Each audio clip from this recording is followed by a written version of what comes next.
డోర్‌వేకి స్వాగతం. A manual to self.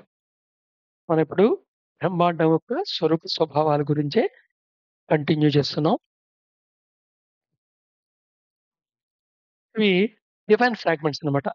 ఈ divine ఫ్రాగ్మెంట్‌కుండే ప్రత్యేకమైన లక్షణం గురించి మాట్లాడుకుంటున్నాం ఇప్పుడు. 2 డివైన్ ఫ్రాగ్మెంట్‌లు ఒకదానితో కలిసి ఒక సింగిల్ డివైన్ ఫ్రాగ్మెంట్ కింద మారిపోగలం. అలాగే 2 డివైన్ ఫ్రాగ్మెంట్‌లు ఒకదానితోటి కలిసి ప్రొడక్ట్ కింద 3 డివైన్ ఫ్రాగ్మెంట్‌లు ఇవ్వగలం.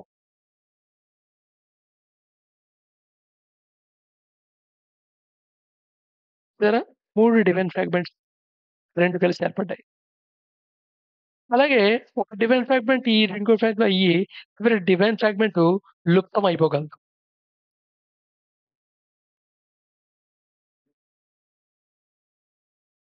సో, ఈ మాట చెప్పగానే ఏమిటిది ఇలా ఇలా జరుగుతుంది అనిపించొచ్చు.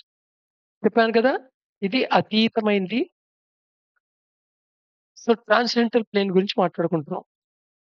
ఈ ట్రాన్సెండెంటల్ ప్లేన్ లాంటి ఒక ఫినామినా ఈవెన్ ఎనర్జీ యొక్క వెరీ, వెరీ సటిల్ స్టేట్‌లో కూడా చెప్పొచ్చు. ఫిజిక్స్‌లో ఫోటాన్స్ గురించి చెప్పేప్పుడు ఒక ఫోటాన్ ఇంకో ఫోటాన్‌తో కలిసి ఒక ఫోటాన్ అయిపోవచ్చు. ఒక ఫోటాన్ ఇంకో ఫోటాన్‌తో కలిసి 2 కంటే ఎక్కువ ఫోటాన్‌లు జనిపోవచ్చు.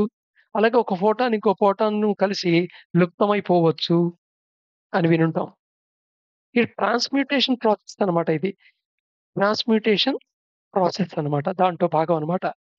సో, దేర్‌ఫోర్ ఇంచుమించు అలాంటి ప్రక్రియ అని అనుకోవచ్చు దీన్ని. అది కాదు అలాంటి ప్రక్రియ అయితే చెప్పొచ్చు. సో,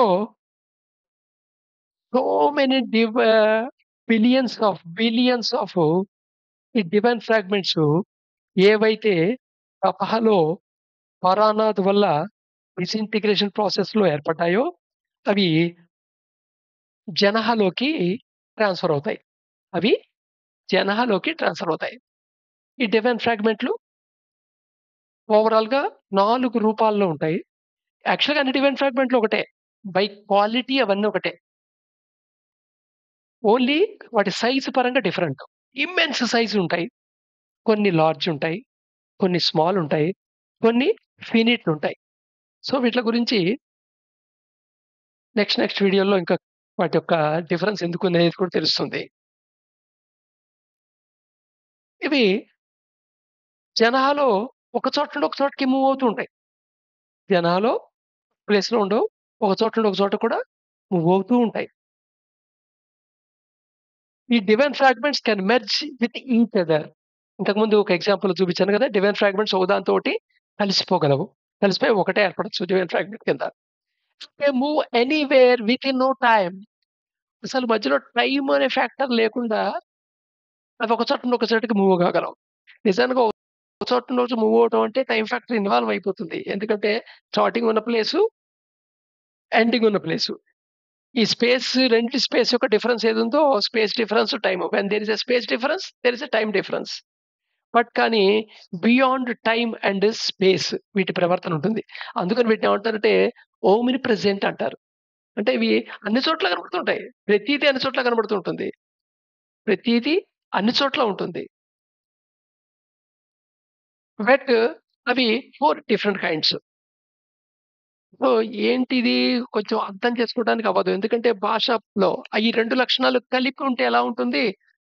ఇమాజిన్ చేసుకొని వదిలేయండి. అంతకంటే ఇమాజిన్ ముందుకు తీసుకెళ్ళొద్దు. నేనేంటి ఎక్స్‌ప్లెయిన్ చేయటం కోసమని కొంత ఇమాజినేషన్‌కి పిక్చర్ రూపం ఇచ్చా ఇక్కడ నేను. ఇక్కడ వాయిడ్‌ని ఈ సింబల్‌తో చెప్తారు కాబట్టి, ఈ సెల్ఫ్‌ని వాయిడ్ కింద కన్సిడర్ చేసి, ఆ సింబల్‌ని వాడుకుంటూ వెళ్ళిపోతున్నాను నేను. అంటే అంతేగాని ఇలాగ ఫ్యాన్‌లాగా ఓ చక్రం ఉంటది. గిర్రని తిరుగుతూ ఉంటుంది. అదే సెల్ఫ్ లాగా రూడ్ గ్రాస్ మీనింగ్ తీసుకోవద్దు. అంటే they are within no time omnipresent in the జనాల్. Beyond time and space. Time and space limitations దీనికి లేవు. ఎందుకంటే టైమ్ అండ్ స్పేస్ అనేవి ఎగ్జిస్టెన్స్ ఫినామినా. అంతేగాని క్రియేషన్‌లో ఫినామినా కాదు. స్టిల్ మనం ఇంకా క్రియేషన్‌లోనే ఉన్నాం. As it is out of mind domain. అందుకని ఈ ఈ చెప్తున్న దాన్ని సమూలంగా ఇమాజిన్ చేయటం కూడా జరగదు. ఒకవేళ ఇమాజిన్ చేసినా అది కొంతవరకే కరెక్ట్ గాని 100% కరెక్ట్ కాదు. అయితే వీటికి ఒక సబ్టిల్ లేయర్ ఎక్వైర్ చేసుకుంటాయి ఇవన్నీ. ప్రతి డివైన్ ఫ్రాగ్మెంట్ ఒక సబ్టిల్ లేయర్ పైన ఎక్వైర్ చేసుకుంటాయి. కానీ అవి ఐసోలేట్ కింద ఫీల్ కావు. ఒకదానికొకటి వేరు వేరుగా ఫీల్ కావు. అందుకని అవన్నీ equal. In spite of large, immense, small, big అని సైజ్‌లో డిఫరెన్షియేట్ చేసి మనం చెప్తున్నప్పటికీ అవి ఐసోలేట్‌గా ఫీల్ కావు. ఒకే స్పిరిచ్యువల్ హ్యుమానిటీ కింద ఫీల్ అవుతుంటాయి. సో, సెలెస్టియల్ హ్యుమానిటీ అని చెప్తుంటారన్నమాట ఇవి. సెకండరీ ఫోర్స్ ఫీల్డ్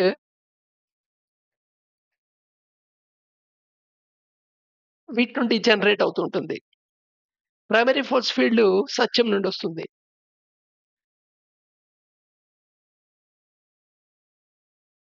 సో, ఈ జనాల్లో మొత్తం అంతా ఈ డివైన్ ఫ్రాగ్మెంట్స్ ఉంటాయి. ఈ డివైన్ ఫ్రాగ్మెంట్స్‌కి ఒక్కొక్క దానికి ఒక సటిల్ లేయర్ ఒకటి ఫార్మ్ అవుతుంది. Subtle layer. Subtle layer formation okay. పిక్టోరియల్‌గా చెప్తున్నా నేను చూపిస్తున్నా. బట్ దీన్ని యాజ్ ఇట్ ఈజ్‌గా ఇలా అర్థం చేసుకోవద్దు. ఇలా ఏవో ఉంటాయి, ఇలా తిరుగుతుంటాయి అలాగని. వాటి యొక్క ఇంటెన్సిటీ చెప్పటానికి వాటి యొక్క ఎనర్జీ స్టేట్ డిఫరెన్స్ చెప్పటం కోసమని వాటి యొక్క రొటేషన్ స్పీడ్ మార్చాను. వాటి యొక్క ఇమ్మెన్స్ సైజు, స్మాల్ సైజు ఇవి తెలియటం కోసమని అవి డిఫరెంట్ సైజెస్‌లో తీసుకున్నాను. అవి వైబ్రేషన్ ఫ్రీక్వెన్సీ సమానము. ఒక ఫీల్డు, ఒక ఎనర్జీ ఫీల్డ్ అని చెప్పటానికి వాటిని రొటేట్ చేస్తున్నాను. అంతే. ఒక మెటాఫోర్ కింద తీసుకోండి దీన్ని. సో, అన్ని డివైన్ ఫ్రాగ్మెంట్స్‌కి సటిల్ లేయర్ ఒకటి పైన ఫార్మ్ అవుతుంది. A layer get created on each divine fragment. ఈ లేయర్ క్రియేట్ అయిన తర్వాత అవి వాటి యొక్క తత్వం మారదు. కానీ ఇక్కడ ఒక ఇంపార్టెంట్ చేంజ్ అనేది ఆరిజినేట్ అవుతుంది. ఏమిటయ్యా అంటే type of wandering is felt by defined fragment. ఈ ఈ ఇంతవరకు ఉన్న క్రియేషన్‌లో ఉన్నది ఏమిటయ్యా అంటే అన్‌సర్టెనిటీ లేదు, అన్‌ప్రెడిక్టబిలిటీ లేదు, ఇనీక్వాలిటీ లేదు. అంతా ఎవ్రీథింగ్ ఈస్ ప్రెడిక్టబులు, సర్టెయిను, సేము. సో, ఈ సేమ్‌నెస్ వల్ల వండరింగ్ ఫీల్ అవుతుందనమాట. సో, సేమ్‌నెస్ మనకి బోర్ మన ఫిజికల్ మా గ్రాంథిక లాంగ్వేజ్‌లో మామూలు లాంగ్వేజ్‌లో చెప్పాలంటే బోర్ కొట్టడం లాంటిది. అంటే దానికి బోర్ కొట్టింది అని కాదు. అలాంటి ఫెల్ట్ అనమాట. దే ఫెల్ట్ వండరింగ్ అంటే ఏంటంటే ఇప్పుడు మనం ఒకే పనిలో ఉన్నామనుకోండి. బోర్ కొట్టిందని ఎప్పుడు అనిపిస్తుంది? స్టాటిక్‌గా ఫీల్ అయినప్పుడు.